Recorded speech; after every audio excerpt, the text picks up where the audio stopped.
on page 18 now, and you've written at the top here, listen, son, this is the real world we're living in. So if you want to go on from there. This is the system and the programming coming back at the explanation of how easy it is to control huge masses of people, and it can't handle it, so you're going to get hit and pushed back into your little box, your program box.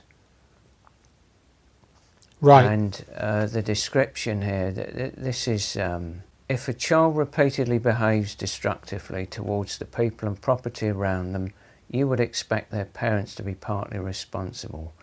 If a bank behaves unscrupulously, you would look to their directors. If a church, their chief priests. If a scientist or doctor, their respective professional bodies. If a country or government, its leaders. If the planet is in balance, the mentality of those who control governments. And what we're seeing is the Maslow's hierarchy of human needs, which everybody seems to look upward from the base, yes, is actually being inverted, and the downward arrow depicts domination and enslavement. So it's forcing us back into survival mode, which is the reptilian brain, or the R complex, or the stem brain. Right. So this is the system kicking in and trying to push us back. Right. Satisfied needs do not motivate. It's only the unsatisfied need that motivates. Next to physical survival, the greatest need of a human being is psychological survival. To be understood, to be affirmed, to be validated, to be appreciated. That's from the 7 Habits of Highly Effective People by Stephen Covey. Right. It's never going to happen. It can't. Because the truth might come out. Reason might rear its ugly head. Wisdom might show its face. Then what are we going to do?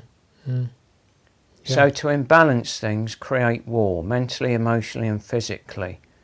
You have divide and rule, you sow confusion, you force ignorance to create fear and obedience. You compel difference into prejudice. Just look around you, look at the environments. Yes, yes. And this is another example of death, isn't it? Yes, that's right. There's imbalanced mentality creates imbalanced reality. The higher the level of such a mentality, the broader its impact. Yes. And we're coming on to Stanley Milgram again. Okay. We've got a quote here. While structures of authority are of necessity present in all societies, advanced or primitive, modern society has the added characteristic of teaching individuals to respond to impersonal authorities. Whereas submission to authority is probably no less for an Ashanti than for an American factory worker, the range of persons who constitute authorities for the native are all personally known to him. While the modern industrial world forces individuals to submit to impersonal authorities so that responses are made to abstract rank indicated by an insignia, uniform or title, and this goes back to what the subjects were doing by passing on electric shocks to others. Okay. We mentioned previously about willing obedience. This is another quote from the same book. Such institutions as business, the church, the government and the educational establishment provide other legitimate realms of activity, each justified by the values and needs of society, and also, from the standpoint of the typical person, accepted because they exist as part of the world in which he is born and grows up. Obedience could be secured outside such institutions, but it would not be in the form of willing obedience, in which the person complies with a strong sense of doing the right thing. Ideological justification is vital to obtaining willing obedience. for it permits the person to see the behaviour as serving a desirable end. Only in this light is compliance easily exacted. So he talks about ideological justification. Yep. Let's break that down. That's an idea, so that's Yep. right brain. It's logical, it's left brain. It's an ideal, so you're aiming for something. Yes. Maybe both frontal lobes. It's a justification, so you think you are right, you're doing the right thing. That is crucial in gaining willing obedience. And I'll come on to the ideological justifications in finance, religion, education, science and orthodox medicine. They're very clever tricks. Yeah. And if Yeah. you don't know information outside of a limited awareness, you'll buy into them because they're on the surface, they're true, and it's what people want, or it's what Yes. people expect there to be. But because it's an ideal, you never get to it because you're never supposed to. And what it does, it buys in, you're bought in with eternal commitment because you keep on feeding it and feeding it to get something, if only, if only, if only. It's never going to happen. Yes, and I think it's grown to these institutions have grown to such a size that we've all become absorbed into them to a greater or lesser extent, or at least we have like our umbilical cords plugged into one or more parts of those networks, because that we need it to sustain ourselves, or at least that's what we think, and that's what we're encouraged to do. We're plugged into them, whether we like it or not. Yeah. It's from cradle to grave. It's so-called education, when in fact it's programming. Yes. And we're too young to know the difference. It's money. It's religion. It's God. It's some higher force that we have to beseech or approach for something that we can't provide for ourselves. So we are subordinated. Every single time we're subordinated. I'll come on to that. Okay, yeah, in great. a bit more detail. Let's start with finance then. I'm not going to go into too many details. What I'm going to do is I've allied up the heart diagram where it becomes a plain heart, and then it goes into a wall and then an igloo surrounding it with all these bricks, this bricked up heart. And I've then laid next to it particular subject matters, for example finance. And there's nothing wrong with finance in terms of cash and trading in cash and what have you. The ideological justification in finance is that trade brings prosperity, because it does. Well, it's supposed to, and it does for many. But as you do some research and you find out about the fractional reserve system, what it does, it creates debt. Money is created out of fresh air as debt, and you get charged interest on it. There's a way out of it, and it's called the Bradbury pound. And then it's an example in 1914 where the Chancellor of the Exchequer, Lloyd George, was requested in inverted commas by the Bank of England to print some money. And he ordered John Bradbury, the Chief Secretary to the Treasury, in 1914 on the 7th of August to print money, because the Bank of England in effect told them to. Why? Well, they thought that we were all going to panic, run to the banks and take our money out because World War I had been declared. Right. Now, as it turned out, they were in such a rush or panic, they printed the money on one side to start with, And, well, the rush didn't happen because maybe we just don't think like certain people. Maybe we're thinking about family and provision and am I going to, where am I going to be, am I going to be an army, navy, where am I going to be posted to? Right. All those sorts of human things. Now, you've bought into the idea of trade brings prosperity because it does, but it would bring a hell of a lot more prosperity if the government of the day didn't borrow imaginary money from a central bank but printed its own money backed by the credit of that nation. That way it doesn't borrow any money from a central bank. If it doesn't borrow any money, it doesn't have to pay any interest on it. And if it doesn't borrow any money, it hasn't got any money to pay back. The reason we're taxed is because the government has to pay back that money. If the government prints its own money backed by the credit of the nation, it can pay for roads and schools and hospitals and all the other public and councils and all the other public services and doesn't have to come to us anywhere near as much. There is a snag. If the government of the day goes bonkers and prints it all at once, we're all going to have a load more cash. What are we going to do with that cash? Go out and spend it on what? The same goods and services that haven't had a chance to grow. In other words, business rates will need to come down, interest-free loans to businesses to help grow their businesses. In the UK, there's supposed to be 6 million small to medium sized enterprises, SMEs. Let's suppose, just for the sake of broad brush, 4 million are supposed to be one-man bands. Let's forget those. No disrespect. 2 million are left.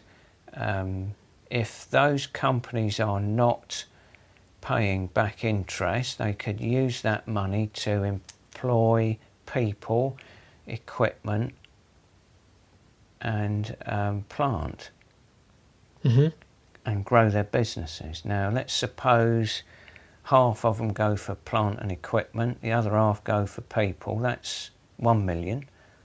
Let's just say half of that, so 500,000 people. Not brilliant jobs, not anything but some sort of employment. Keep people off the streets. Anybody interested? And it's a gradual thing. Yes. Now, build the economy. Apparently the Guernsey pound, there's an article, if you Google or your search engine, is Guernsey pound and Louis even, as in even Stephen, but not Stephen, but Louis even. There's a simple article about the Channel Island Guernsey pound after the Napoleonic Wars in 1815, where the banksters came in about 15 years later and stopped the process of Guernsey printing its own money. They wanted to build a town hall. They had labour available, they had materials available, but they didn't have any money, so they weren't going to do it. So the governor printed his own money. Right. And paid for it, and nobody was taxed. Right. Yep. It takes a while for this to happen, so I would tend to suggest, without getting too micromanaging on this, that this is explained to people and the government of the day says, look, we'll just do the tokenistic things like reduce MOT by whatever it is, £5, your road tax by £5. You've got to be careful.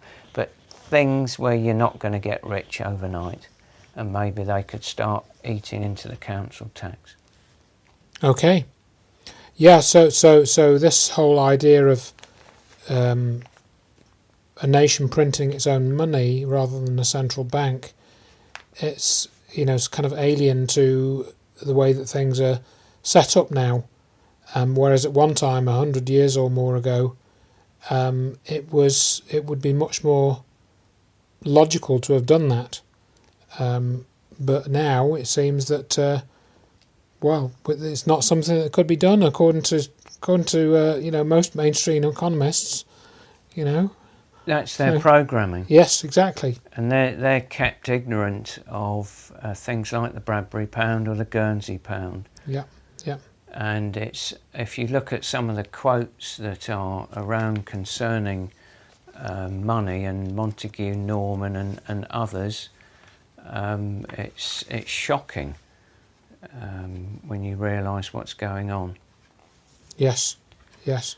And this is what happens when people, what's the expression, people who believe absurdities commit atrocities, except this time they know it and they're doing it deliberately, and they've got to keep us ignorant.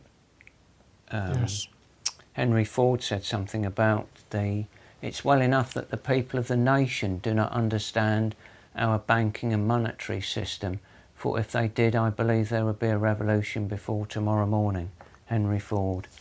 That's what he's talking about. Yes. Yes, and this is going back to the fractional reserve system. That's something I only learnt about 5 or 6 years ago, and I tried to have a conversation you know, about this with somebody else, and they'd never heard of it and didn't understand that that's how banks operate. But it is how they operate, and you know, I used to be taught as a child money doesn't grow on trees, and money doesn't grow on trees. It's true, but it is created out of thin air. Absolutely. So with the way that the system works, so you're then down to the point of okay, so if if I go into this building in London, they're called A Bank, they can apparently legally say that they have a certain amount of money, and then the next day they can say that they have more money because they happen to have created it. So why can't I just do that? Why can't I go into my house with a certain amount of money and then come out the next morning and say, well, now I've got this amount of money because I say so?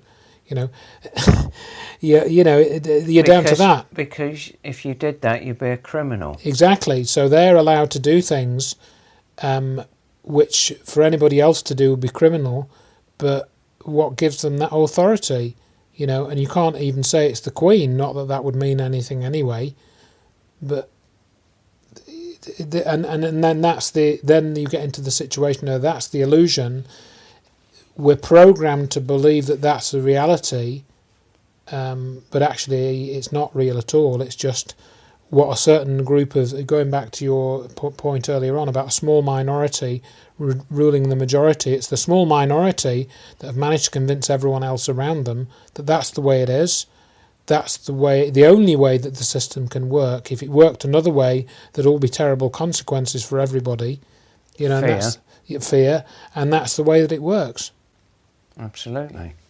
So if you want to survive, you'll comply. Yeah. Just to say that the Bradbury is backed by the credit of the nation. So the currency that in the UK that we have, if you look at the currency, it says I promise to pay the bearer the sum of whatever it is, £5 or £10, let's say. And because it's credit, then you don't need to have, it's not a promissory note. It's backed by the infrastructure, the bridges and the roads and all the rest. So you don't need to have that written on it. Whatever it is, we need 100% confidence in it, and I've got a lot more confidence, although they're full of potholes, in our roads than I do the fresh air money that we've got in our pockets. What's even worse is it's not even backed by the gold standard, which we came out of, I think, in 1931. So you can't even go to a bank and say, right, give me the gold, these promissory notes. There's a few problems with this monetary setup. In 1609, the Bank of Amsterdam was formed, and what happened, as I understand it, I wasn't there so I don't know, was that the Dutch were fighting the Spanish. I don't know why they're always fighting the Spanish, or the other way round, and they ran out of cash currency. So they got the precious metal dealers together and said, right, how much you got? We got this much, right, we'll print these bits of paper up to this amount that you've got. we'll hand them out to everybody, that'll keep them quiet. Nobody seemed to notice, so they kept doing it and kept doing it. So you've got a fraction now of precious metals that are on reserve. That went on until that was sort of like the pilot, the Bank of Amsterdam, and then we got the Bank of England in 1694. There's at least 3 big problems with this. It's been going on for hundreds of years, number one. Number two, it involves anyone who's anyone, which is all of us, except for, say, people in the bush. Number three, which is you cannot do this accidentally. You have had to have very cleverly planned this. Now, who is it who is that nasty, who has got it in for the whole of humanity, that has gone away and very, very cleverly put this together? Yeah. Yeah, that's the question that you end up being confronted with, isn't it? When you look at all of well, this if stuff. you want it, if you've got the guts to confront it, yeah. I'll leave religion to the end. Yes. Because that's a big example of where we are deceived into giving our power away by looking out and upward. Outward and upward. Okay, I'd like to comment on that when we get to that, yeah. And this is what we seem to be doing with all these.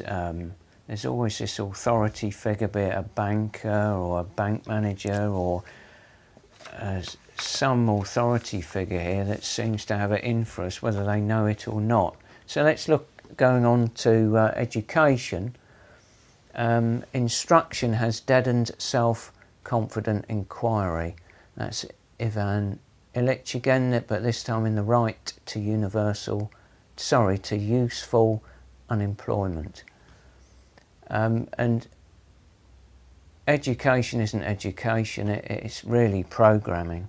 You will follow these instructions, you will regurgitate these instructions, and you will be rewarded for regurgitating these instructions. If you look at the different types of intelligence, there are 8 stated by David Gray in Men are from Mars, Women are from Venus, Children are from Heaven. I've put 7 main ones here. Academic, emotional, physical, creative, artistic, common sense, intuitive, and his 8th one is gifted intelligence. If you look at the suggested main brain hemisphere, you'll get a mixture of different ones. Academic is left brain, emotional, creative and artistic. It's suggested here a right brain, physical, common sense and intuitive, probably both. You could argue that either which way, it doesn't matter, because the educational programming is academic and that's left brain. And that's what you see in the 5 sense world, or what you can be made to see.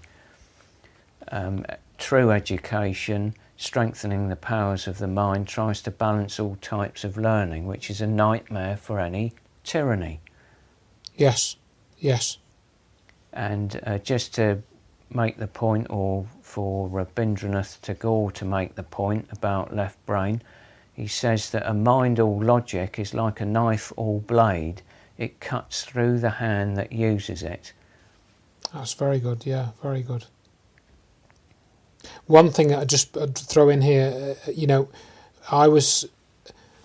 because I've been involved in education, and I don't like to think I've indoctrinated anybody or given them programming instructions, certainly not been my intention, but I was taught some time ago the meaning of the word education, which is from the Latin, which is educo, which is to lead out.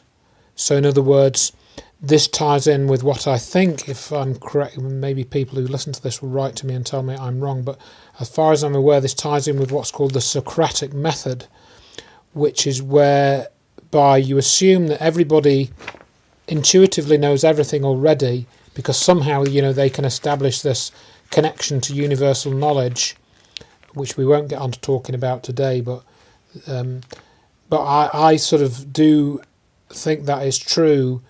If people were given an open-ended way of experiencing their environment,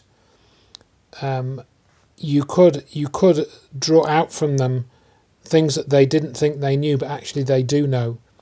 And that to me is what I like to do as education, where you get people to ask themselves questions, and you teach them certain things, teach them a base level, and then you try and encourage them to move forward from there under their own thought processes, without prompting, without necessarily pushing them in a given direction. And that's where in other words, you're leading out these concepts from them. But that there are not many tutors and teachers that do that. I don't think, certainly not in schools and colleges. There are not that many that can do it well. And they, particularly now, as I said, you've got to follow a curriculum and a syllabus more closely than perhaps when I was in education. So there's less opportunity to do that anyway. And where were those teachers before that time? In the programming schooling system? Yes. So it's going to be very difficult. You may occasionally find one. Yes. But that's the whole point. It's to self-perpetuate. We have something here you've got to buy into this programming system, which we call education. So the buy-in, or the ideological justification, in this case is, well, what you want it to do. You want it to prepare people as responsible adults. Yes. Or some such thing. Yes. As that. And you get your basics like read, write, arithmetic, and then you build on that, and you get into reports and tests, and then external examinations and obedience training. And as you go up this picture with the heart and the walled heart picture, each time you go up a level, it's a bad copy, an archontic bad copy. That's what the archontic realm does. They make bad copies of things. And then as you go up again, you get a bad copy of a bad copy. So it becomes more and more restrictive, which is consistent with a dictatorship or tyranny. And it restricts. You can't think this, you can't think that, you've got to do this, you've got to do that. Yes, absolutely. Yes. And this idea of bad copies, like making a photocopy of a photocopy. And yes, exactly.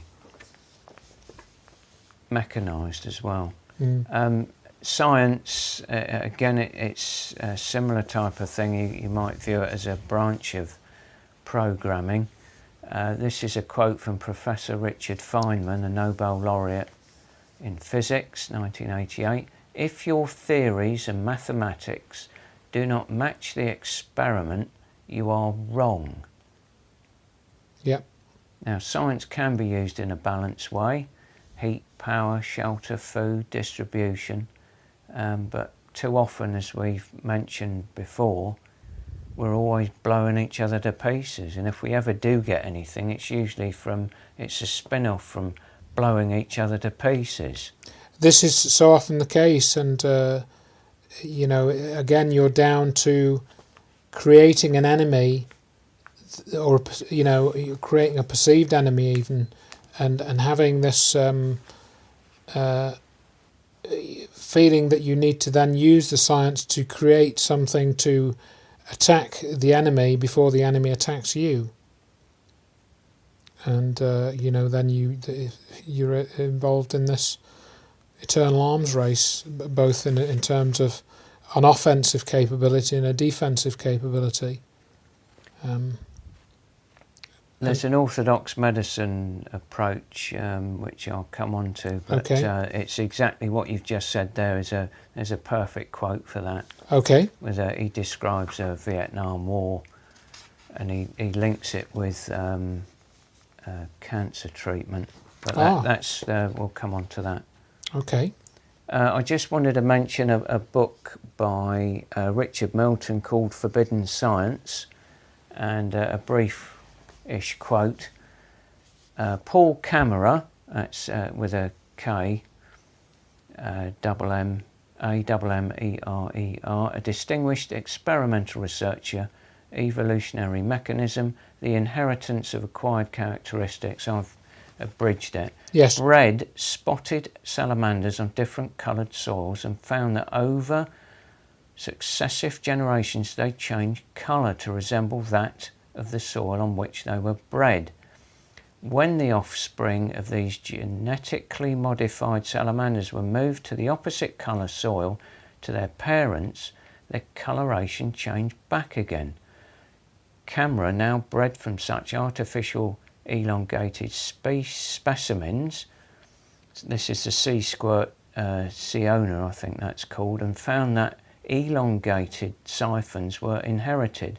Simple direct evidence of inheritance of an acquired characteristic, something that Darwinists believe impossible. Yeah. So that's something for people to think about. Yes, and I mean, and a prime example of how a mainstream scientific idea has been established as fact, but is contradicted by the evidence, which goes back to Richard Feynman's quote that you started to read out in this section. Jumping ahead to the walled heart diagram, Yep. The buy-in to this particular subject matter, the ideological justification I'm suggesting is understanding nature to benefit mankind, because that's what most of us would think it would be. Yes, yes. And just occasionally, as I've said, we do get some sort of benefit. Well, you would have thought so with the billions and trillions that go into it. But unfortunately, as we've mentioned, it turns out to be spin-offs from military applications. Moving on to orthodox medicine now, or complementary healing. The functionary of contemporary medicine is in a different position. His first orientation is treatment, not healing. That's Limits to Medicine from Ivan Illich. Again, coming back to your example with science, there's a quote from Virtual Medicine by Dr.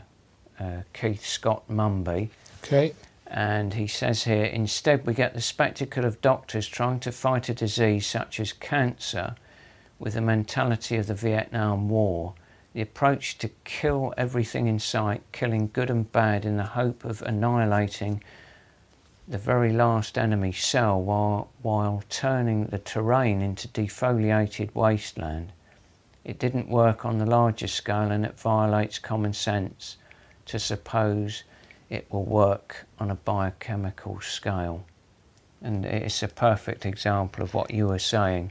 Yes, and I'll just say at this point, for people listening, to sort of tie in with this, that with conventional allopathic medicine and cancer treatments now, as we speak in 2017, the basic options that you are given haven't changed in almost 100 years, and those options are, when you go to a hospital for treatment, hospital ward, they basically will say to you, depending on the type of problem you have and depending on if you're given any options, for treating cancer, we can cut you, we can burn you, or we can poison you. Which would you like? Or would you like a combination of those three?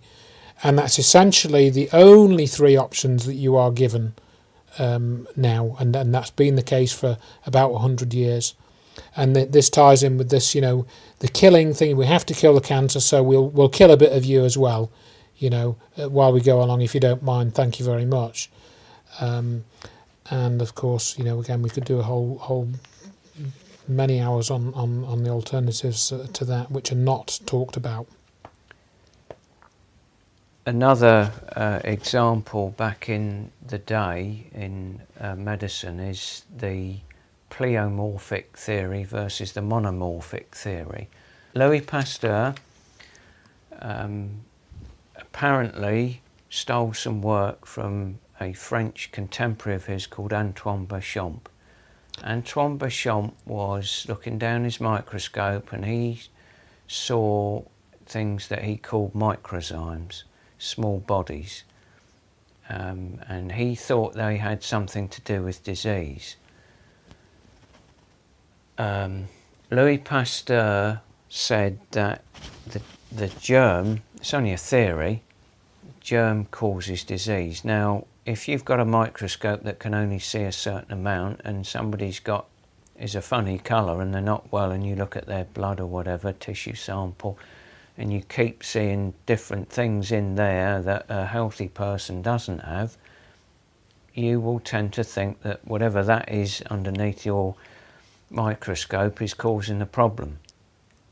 Antoine Béchamp thought, well, hang on, there's something else before that.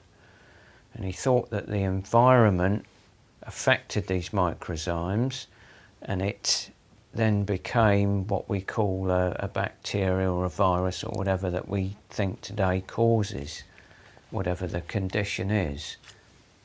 Gaston Naessens also, he was a microbiologist, and he did some work on this, I think, in 50s and 60s, 1950s and 60s. He said, there's a quote here from The Medical Mafia by Dr. Guylain Langto, and she says, thanks to this famous microscope, Gaston Naessens was able to describe the complete cycle of a somatid. He called them somatids as opposed to microzymes. In a healthy environment, it goes somatid spore, double spore, then it returns to somatid. In an environment in poor health, the somatid does not change back into a somatid after the double spore phase. It enters into a cycle of 16 different forms. Each person can see with their own eyes the state of their immune system and determine their own state of health if they get a live blood sample. And I hope one day that we'll be able to have those in medical centres, healing centres, and people can say, right, I'm eating too much rubbish because my blood is doing this, or it's this shape, or it's clumping together. One of the factors that affects this is pH. You have the acid alkaline scale where 7 is neutral, 1 is strongly acidic, 14 is strongly alkaline. The blood is, I think, 7.365 pH. If things start to become too acidic and increases in acidity, I understand that it goes from bacteria, add more acidity, it becomes virus, then it carries on to fungus, and then to mould, and then to decay.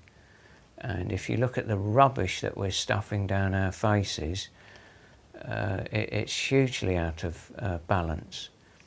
Do please look at websites like Good Health Naturally with Robert Redfern. Okay. And there's a great deal of importance with fluoride as well. Fluoride gobbles up iodine. Iodine's very important in the thyroid gland. The medical profession used to use it if people were hyperthyroidism, in other words, an overactive thyroid. And it's also important in women in breast tissue and ovaries, and it's suggested somewhere that the lack of iodine, there's some issue with hormone control, and you tend to get cysts on their ovaries, and when people start picking up their iodine levels, the cysts tend to recede.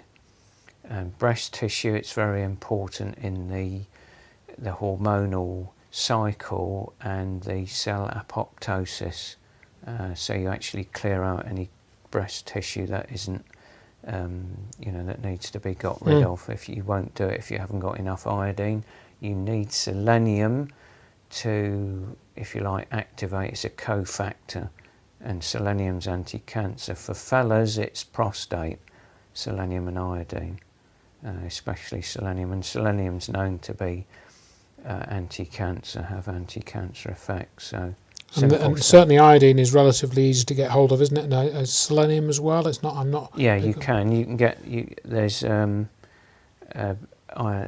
Good Health Naturally, although I'm not trying to sort of sell anything as such, but that's one potential avenue. Dr. Mark Circus is the other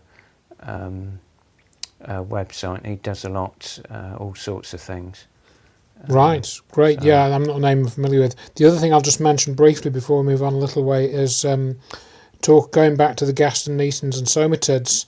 A name we were talking about earlier before we started recording this was Wilhelm Reich. Wilhelm Reich actually made similar discoveries independently, and he called them bions. So, in other words, the microzymes? Yeah. And the somatids, Reich discovered an equivalent, and he called them bions, and I think he's written quite a lot about those. And there was a couple of other people that have discovered the same thing as well. They're like more basic forms of their life, like pre-life, aren't they, almost? Yeah. Or pre-bacteria, or I think there's something called protobacteria in biology, but they're even before that, I think. And you can, and I've actually seen that you can create these. You use an iron filing under a microscope to get an iron filing, and you get some potassium chloride solution.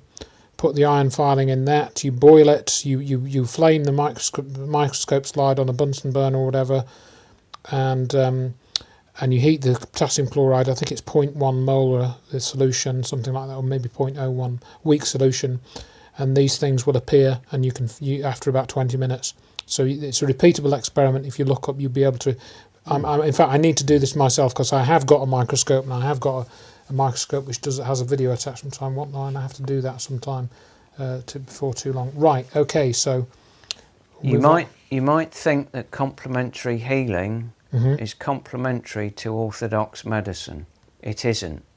It is complementary to the energy needs of the patient in order to restore balance.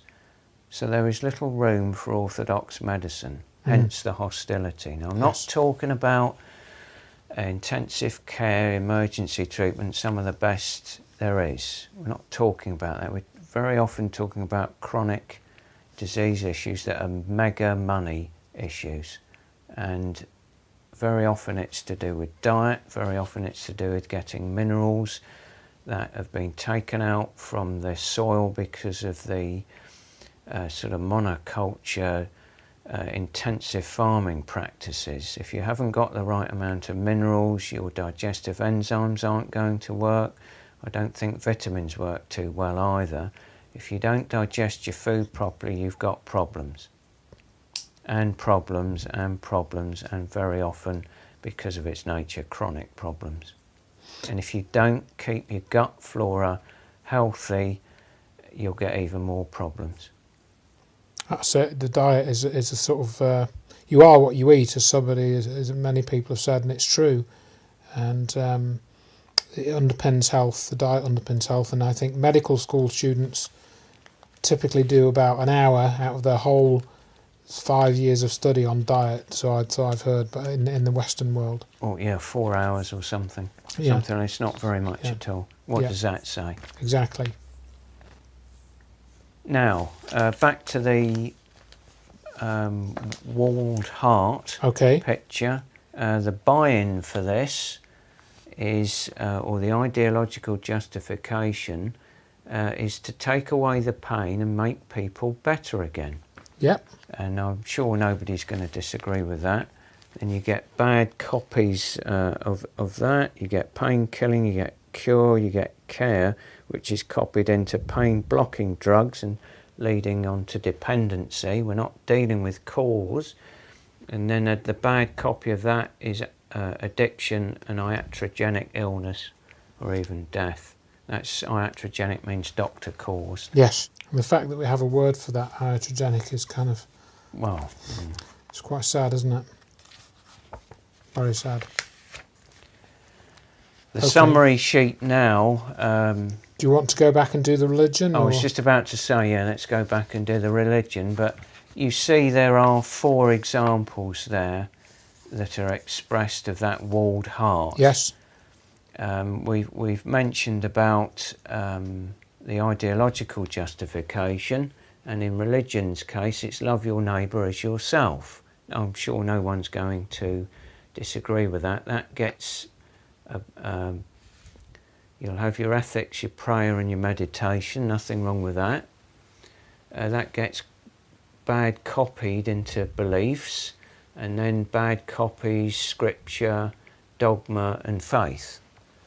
So that's the way up from there.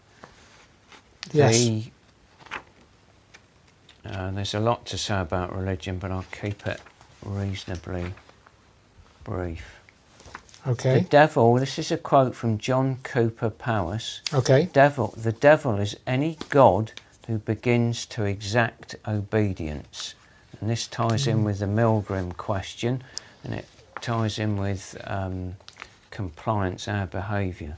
Arthur Findlay says, this is in The Suppression of Knowledge by Michael Roll, to confuse Jesus, the Jewish teacher and healer, with the Christ, the 17th pagan saviour god, is a gross historical blunder.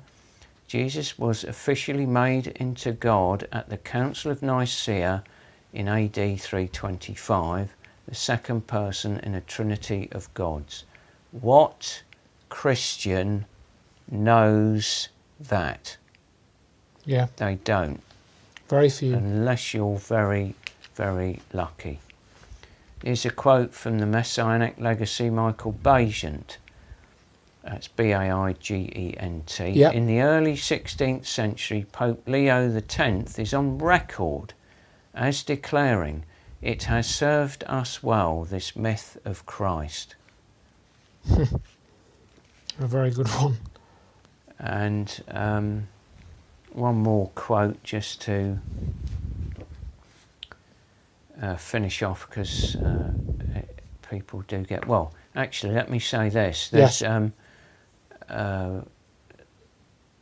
Malleus Maleficarum, the Hammer of Witches, or the Inquisition, from 1257 to 1816. Wholesale, systematic terrorism, torture and murder. Why? What on earth has that got to do with love your neighbour as yourself? It hasn't. Johann Most, German philosopher. The more man clings to religion, the more he believes.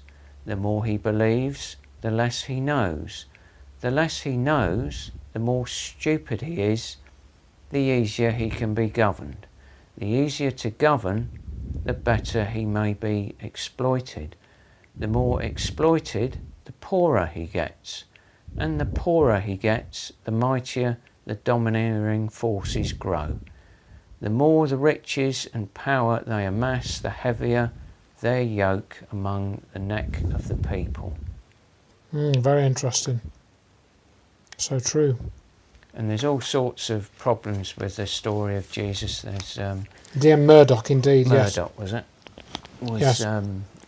And others have highlighted serious shortcomings with that, and also the Gnostics, who were around before the Christians, who talked about the oneness, that we're all one consciousness and that we're just different manifestations of the same. So if we attack each other, we're just attacking ourselves. And that tends to go back onto love your neighbour as yourself.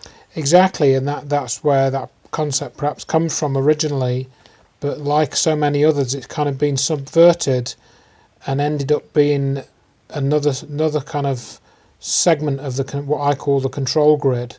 Bad copy. A bad copy, yeah. Bad copy is right. And so what I would like to comment on this whole idea of, we've mainly just very briefly come out with some quotes and mentioned Christianity, and of course there are many other religions. I think there's 34,000 branches of Christianity. was what somebody told me. I've never gone and counted them, but I can imagine that's probably a fairly good figure. But my main point that I wanted to make is that this whole idea, and this particularly became even more starkly apparent to me when I started looking at this D.M. Murdoch's work, and there are others that have followed the similar path, looking at the astrological symbolism that's within the story of Christ and other stories, and just throwing a couple of things like the story where Jesus walks on water, and that can be interpreted as the sun reflecting on the water. That, because the sun is Jesus, and Jesus is said to be the Son of God, which is synonymous with the physical sun, which then goes back to ancient Egypt and Ra and all of that, and Osiris, Horus, and all that trinity of the Egyptian gods. But then, as we were saying before the conversation, you look at the time that we're at now in the year, which is at Easter time or just after as we record this, and Easter moves around in the Christian calendar. Jesus died on a certain date of the year, did he not? So why does the date of his alleged death have to move around? And curiously enough, it moves in relationship to the phase of the moon.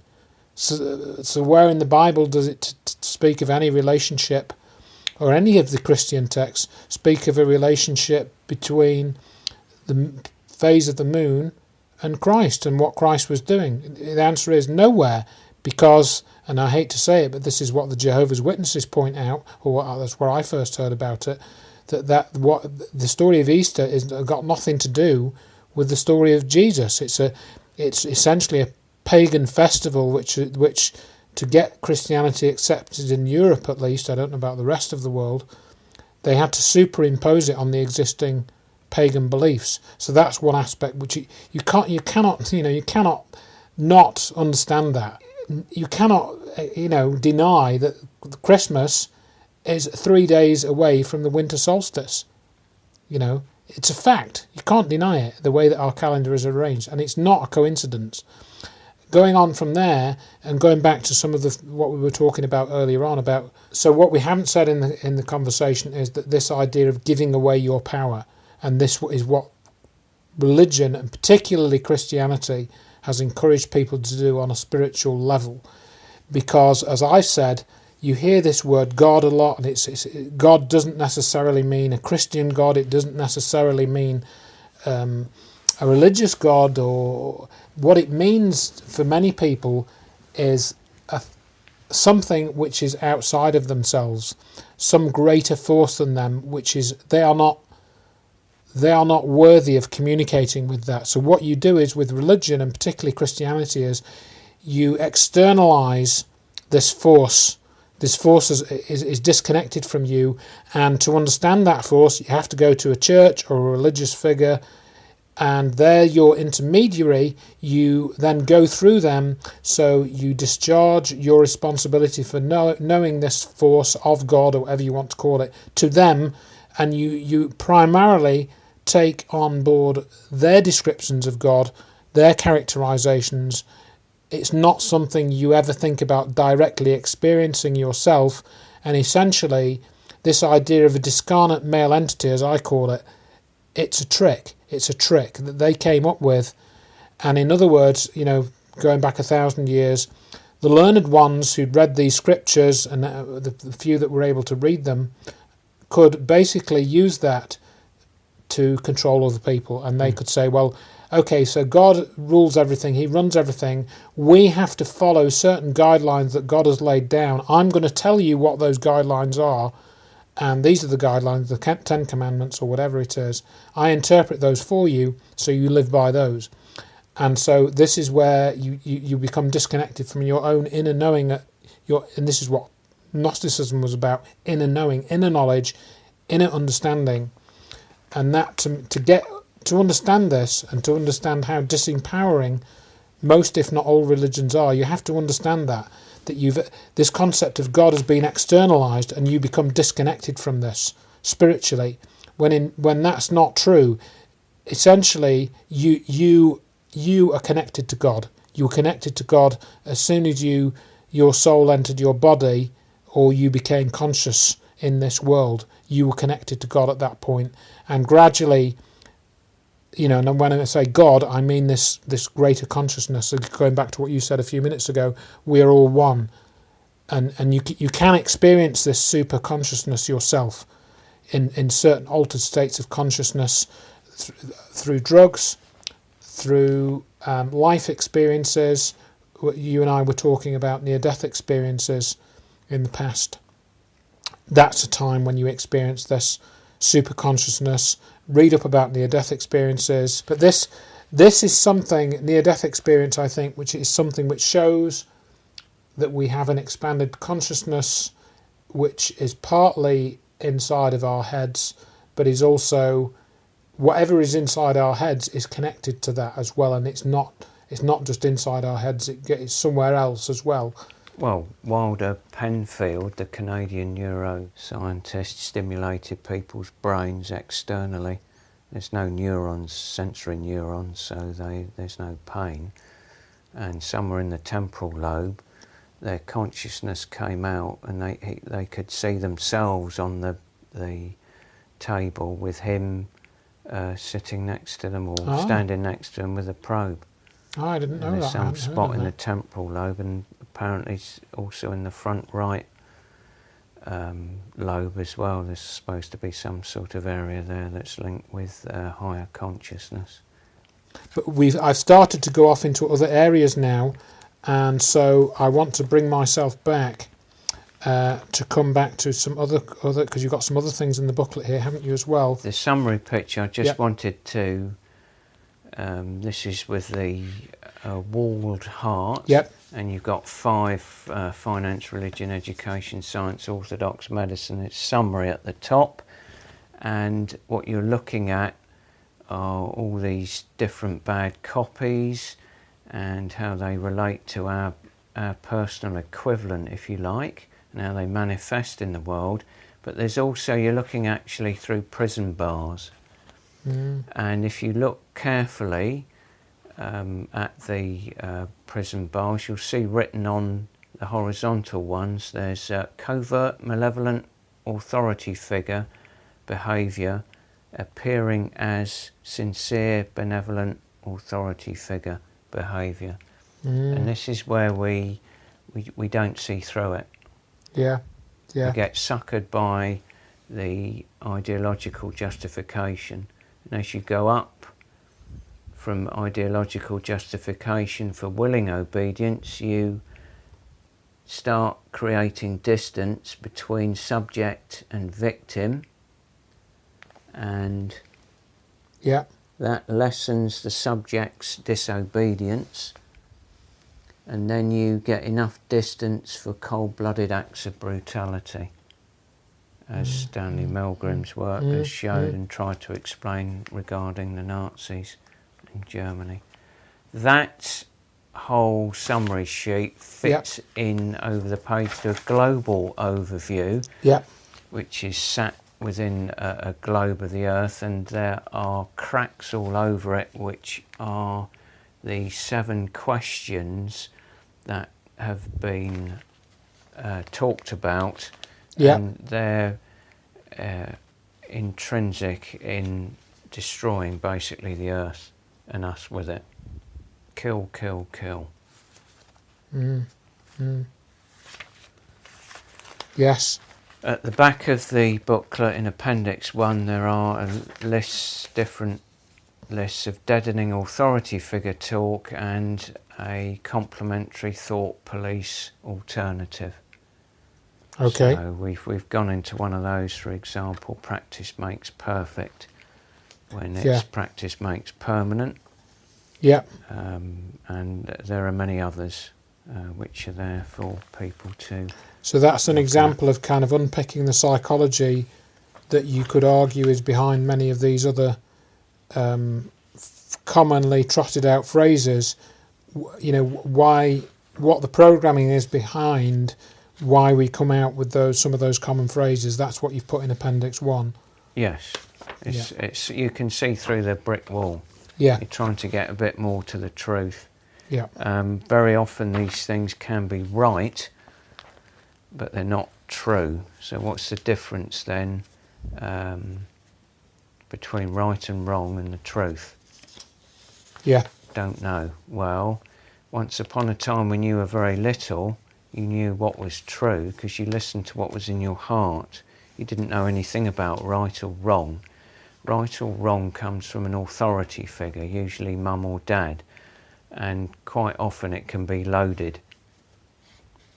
And we confuse the two because there's consequences and punishments and pressure and stress and all the rest. And, you know, survival issues or perception of survival issues. And once you get into that, the truth very rarely gets a look in. Absolutely. Yes. And then following that, you've got the simplified explanation of brain function. Did you want to make any comments on that? Yes, it's just to say there's sort of basic stuff. The frontal lobes, left side's more linked with logic and reason, the right side intuition, creativity, vision, access to truth and wisdom. Underneath that's the limbic system or emotional brain, and that's associated with other aspects of the brain like the hippocampus, amygdala especially. And then underneath that's the brain stem. Oh yes, yeah. And that's associated with reflexes and also conditioned psychic reflexes, which Pavlov's work showed us with dogs. And part of the reason dogs were used was because their metabolism is similar to ours. Nothing to worry about. Yeah. This is a quote from Battle for the Mind by William F. Sargent. Various types of belief can be implanted in many people after brain function has been sufficiently disturbed by accidentally or deliberately induced fear, anger or excitement. Of the results caused by such disturbances, the most common one is temporarily impaired judgment and heightened suggestibility.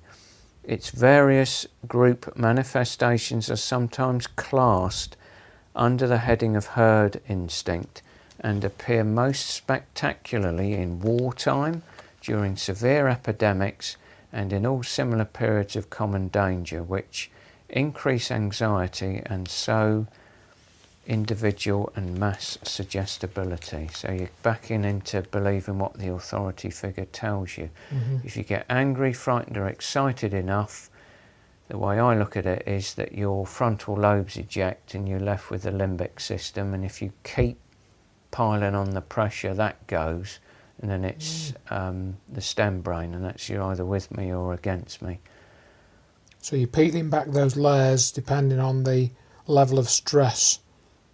Or perception of fear, whatever it is that you've put there, because they become more suggestible and more amenable to authority. So you're creating suitable environments or situations that provoke you to react and become suggestible. You start thinking deadening authority figure talk or daft. You demand what the authority figures want you to demand, and if they are malevolent, what they have already planned for. This is the problem reaction solution situation. Yes. And it appears that, you know, whoever has set this up, because I think it has been set up by somebody, we haven't spoken a lot about that, knows this. In other words, this design, the way that the system is designed, it hasn't necessarily been thrown together, it hasn't necessarily been evolved. It's been carefully constructed over a period of time to basically pen us in spiritually and physically, so that we can barely, you know, that we have little chance of escaping while we're in a normal physical body, at least. You can sort of do it, but it's really tough. It's really tough. And then you've got some more quotes in the inside back cover here. If you turn your life into a campaign against things, the things you fight will expand. Decide what you are for. And I suppose that's a much more sensible way of trying to be sort of positive, or why you need to try and be constructive. So you take into account the positive and negative, and you build a world. It's Mahatma Gandhi's become the world you want to be. Yeah. Okay, well, if people want to get copies of this booklet, which is, I recommend, would be a good thing to do, I will have some copies. I can contact Totus to get some more. He has a few. You'll find some links to download it from my website, which is checktheevidence.com. And I don't think, Totus, you've given any other interviews about this, have you? Or have you? Correct me. I don't. You've decided that you wanted to sort of get this out there after perhaps a number of years thinking about that. And so I hope that this will help people break out of some of the mental shackles which we are subject to, and kind of short circuit or dissolve some of the programming and make it a bit clearer, how these systems are functioning, and help you to move forward in what I would sometimes called cheesily called or cornerly called a spiritual journey, but that's what it is really. It is a spiritual journey that you are on, and I hope that it will help people listening to this move forward in that journey. And I don't know whether anything you want to finish on, Totus, but I'd like to thank you for spending time with me today to go through this, and for putting this together and the time that you spent doing that. Thank you very much, Andrew. I'll just add one reference. That's Mark Passio, the Matrix trilogy, and he deconstructs the 3 films, and that's certainly worth pursuing. Okay, yeah, and another interesting speaker, Mark Passio, and yes. So once again, then, Totus, thank you very much for your time today, and we'll hope that this will go out to people at some point in the near future, and they will get something out of it. Thank you very much, Andrew. Thank you.